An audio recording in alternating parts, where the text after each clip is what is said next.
til morgensamlingen. Ja. Jo, de snakker bare mega mange spændende organisationer. Hvad kunne du godt tænke dig at være med i? Altså, jeg havde tænkt lidt på det der Grøn BK, og måske sådan valget, så vi har lidt indflydelse på det hele. Men er der ikke nogen, der kan spørge?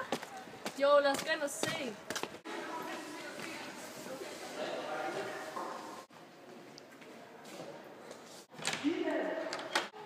Hej. Hej. Hej, det er fordi min veninde Ida og jeg kunne helt vildt godt tænke os at være med i senatet, men vi aner ikke, hvordan vi kommer til at være med i det, så ved du, hvordan det er, at vi kan være med i det? Ja, det gør jeg. Det sker ved, at jeres klasse skal stemme på jer. Lyder det ikke bare helt vildt fedt? Jo, det lyder helt Helt vildt. Er du selv med i senatet? Ja, det er faktisk mig, der er formand i senatet. Nå, men hvordan er det? Hvad laver I? Altså, det er jo også sammen med elevernes meninger, som får skolen til at fungere, så det er godt for alle. Hvad har I sådan, hvad skal vi sige, udrettet med senatet?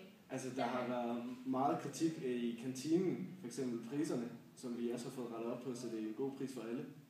Ej, det lyder sådan mega godt. Det er helt vildt fedt. Skal vi stille op til det? Ej, det kunne være mega godt. Altså, det var mega fedt, vi kan få indflydelse på, hvad det ligesom er, der sker her på skolen. Alt ved VK, det var pisse fedt.